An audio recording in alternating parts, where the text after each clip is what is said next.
Pertama dan utama sekali kita memanjatkan kesyukuran kita kepada Allah. Kita telah sampai hampir ini kepada malam nisfu Syaban. Dan nisfu Syaban ini dikirakan pertengahan daripada bulan Syaban. Dan tidak lama lagi kita akan masuk kepada bulan Ramadan. Dan hari ini merupakan hari yang penting. Malam yang ini nisfu Syaban adalah hari yang mana Allah Subhanahu Wa Taala melihat kepada hamba-hambanya. Seperti mana disebutkan oleh Nabi kita sallallahu alaihi wasallam, Allah melihat ini kepada amalan-amalan hambanya dan Allah Subhanahu Wa Taala menerimanya. Kalau sekiranya hamba-hambanya beriman dan beramal saleh, maka ini adalah malam yang mana Allah mengkabulkan doa dan Allah mengampunkan dosa. Dan kita berdoa kepada Allah Subhanahu Wa Taala, mudah-mudahan kita masuk pada malam ini nisfu Syaban dalam keadaan yang dirahmati oleh Allah Subhanahu Wa Taala dan diberkati olehnya.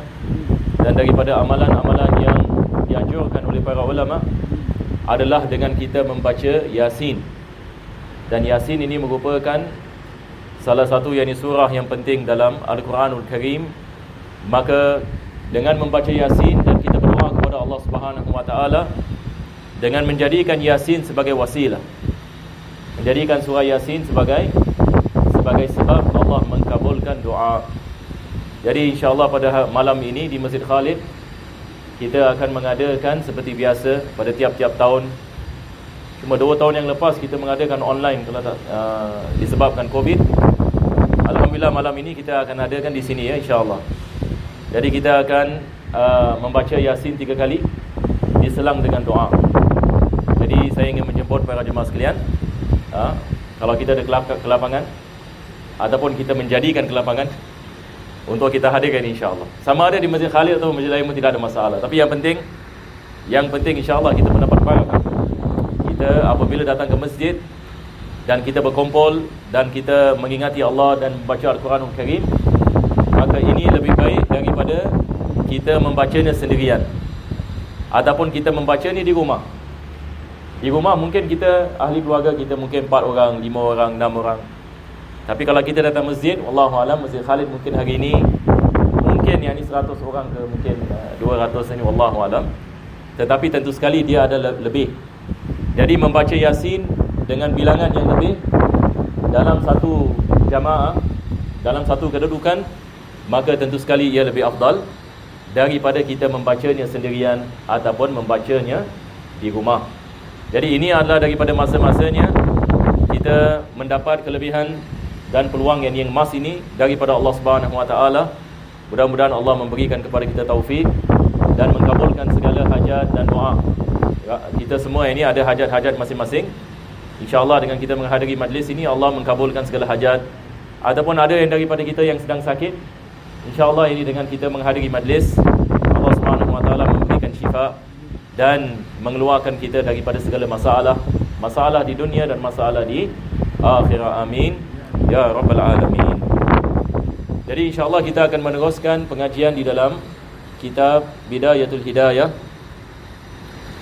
Dan kita telah sampai kepada bahagian yang mana Al-Imam Razali mengatakan syaitan sebenarnya bermaksud supaya engkau melakukan kejahatan padahal kamu mengira bahawa engkau telah berbuat kebaikan. Maka dengan itu syaitan telah berjaya memperdayakan engkau dan ia telah berjaya mengumpulkan engkau bersama-sama dengan golongan yang disebutkan di dalam ayat yang berbunyi. Yani di sini Al-Imam Razali beliau membicarakan tentang bahaya bisikan syaitan. Dalam Al-Quran kita lihat dalam surah An-Nas, Allah Subhanahu Wa Taala mengajarkan kepada kita supaya kita berlindung kepada Allah daripada min waswasil khannas, daripada bisikan al-khannas. Qul a'udzu birabbin nas, malikin nas, ilahin nas, min syarril waswasil khannas. Yani lindungilah kepada Allah Subhanahu Wa Taala daripada kejahatan bisikan syaitan. Sebab syaitan ini dia mahukan manusia terjerumus dalam kekufuran dan maksiat. Itu kerja dia 24 jam. Dia siang dan malam ini memikirkan bagaimana manusia ini masuk dalam kekufuran. Bagaimana orang Islam ini melakukan maksiat, dan supaya apabila datang kematian dia mati dalam su'ul khatimah. Ini yang dikehendaki oleh syaitan. Dan Nabi SAW ini mengatakan bagi tiap-tiap manusia ada syaitan. Bagi tiap-tiap manusia ada syaitan. Syaitan ini dikenali sebagai qarin. Ini disebut dalam Al-Quran Al-Karim. Wa qala qarinuhu.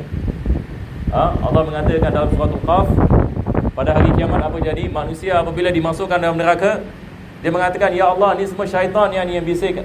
Syaitan yang buat aku masuk neraka. Qala qarinuhu. Syaitan mengatakan, dia mengatakan, innama da'autukum, aku hanya mengajak kamu, tetapi engkau yang buat. Nampak?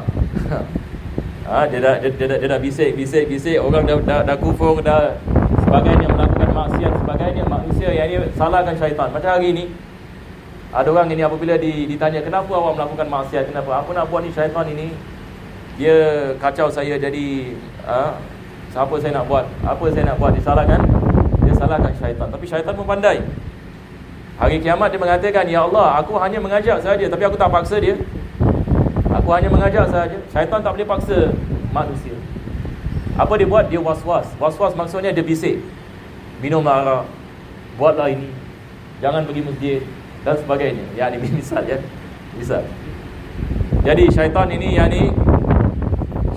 dia membisik-bisik ini kepada manusia supaya manusia melakukan maksiat dan melakukan syirik dan kekufuran.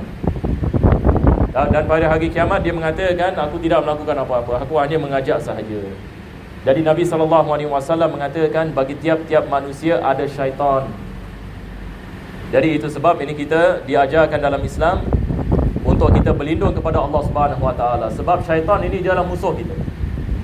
Allah Subhanahu Wa Taala yang ini dia mengatakan, wala tattabi'u khutuwatish syaitan. Janganlah kamu mengikut jejak langkah syaitan, innahu lakum aduwwum mubin. Sebab syaitan ini adalah musuh yang nyata bagi kamu. Tapi masalahnya kita tak lihat dia, tetapi dia lihat kita. Jadi siapa lebih kuat? Manusia ke syaitan?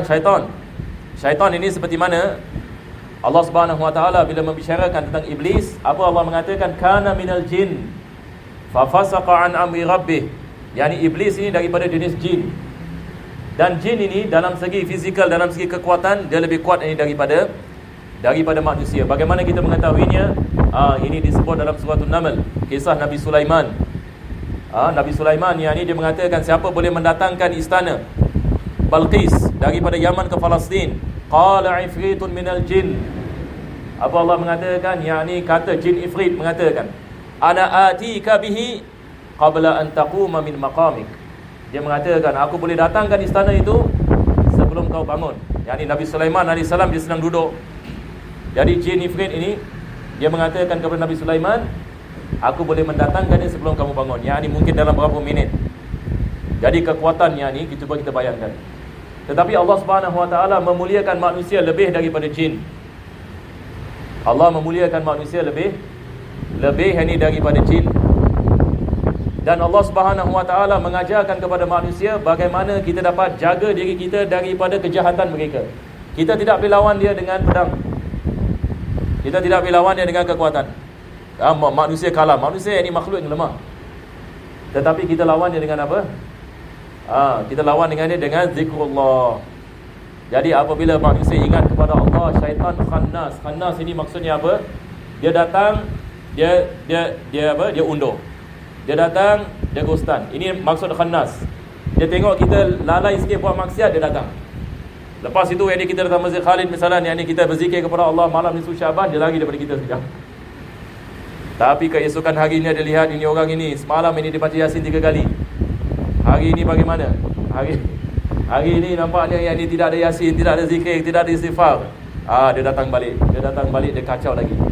Tapi bila dia orang ini balik solat jamaah, baca doa, azkar, tiap-tiap hari yang ni ada zikrullah, baca la ilaha illallah, dia lari daripada manusia. Tapi sampai mati dia tidak tinggalkan kita. Bila datang sakratul maut, seperti mana Nabi SAW ini mengatakan, sakratul maut dia akan datang. Sebab baginya ini last. Ini kira apa? Orang ini dah akan pergi, yang ni dah akan meninggal. Ini aku punya last chance tadi dia mengatakan. Jadi dia cuba sedaya upaya untuk orang ini tidak mengucapkan kalimah syahadah. Jadi apa dia buat? Dia akan bisikkan kepada kalimah kufur. Tapi orang kalau tidak ada iman, ditakuti yang ini terjebak yang ini dalam bisikan, sekali lagi yang ini terjebak dalam bisikan syaitan. Itu sebab yang ini kita perlu melakukan usaha atas iman supaya insya-Allah taala kita dapat menyelamatkan diri kita daripada bisikan syaitan. Jadi di sini Al-Imam Ghazali dia menerangkan kepada kita tentang kepentingan untuk kita melindungi diri kita daripada bisikan syaitan. Dan daripada bisikan syaitan, dia memuji kita. Ini disebutkan oleh Imam Ghazali di sini. Jadi jangan kita menyangkakan syaitan ini dia hanya bisik melakukan benda tak baik. Syaitan ini dia pandai, dia berakal, dia bukan makhluk yang bodoh. Dia lihat kepada manusia ini berbeza-beza. Jadi kalau dia lihat ada orang selalu pergi masjid, salah ni saya memberikan misal ini bukan nak kata apa, tapi ini hanya misal. Kalau dia lihat satu orang ini selalu pergi masjid, selalu belajar agama, yani maksudnya orang baik misalnya. Dia tidak akan mengatakan minum arak, lakukan zina, sebab dia tahu kalau dia mengatakan sedemikian orang ini tidak akan buat. Jadi apa dia buat? Dia ada plan B. Bagaimana dia nak sesatkan orang ini? Dia memuji. Dia mengatakan nampak-nampaknya dalam kampung ini engkau adalah manusia yang paling baik sekali. Jadi orang ini kalau termakan dengan bisikan ini, mengatakan betul juga. Aku tiap-tiap hari pergi masjid, tiap-tiap hari belajar agama, tiap-tiap hari yang baca Quran, tiap-tiap hari yang qiyamul lail. Aku adalah orang yang paling bagus sekali. Nampak ini bahaya. Jadi apabila manusia menyangkakan dialah yang paling baik, maka dia telah terjebak yakni di dalam yakni bisikan syaitan. Sebab itu menjadi sebab amalannya tertolak. Jadi syaitan menang. Jadi syaitan mengatakan saya telah berjaya. Dia melakukan ibadat ini tetapi pada akhirnya dia tidak mendapatkan pahala, bahkan dia lebih jauh daripada Allah Subhanahu wa taala. Maka di sini Al-Imam Ghazali mengatakan kadang-kala syaitan dia melakukan was-was perkara yang baik tapi niat dia jahat.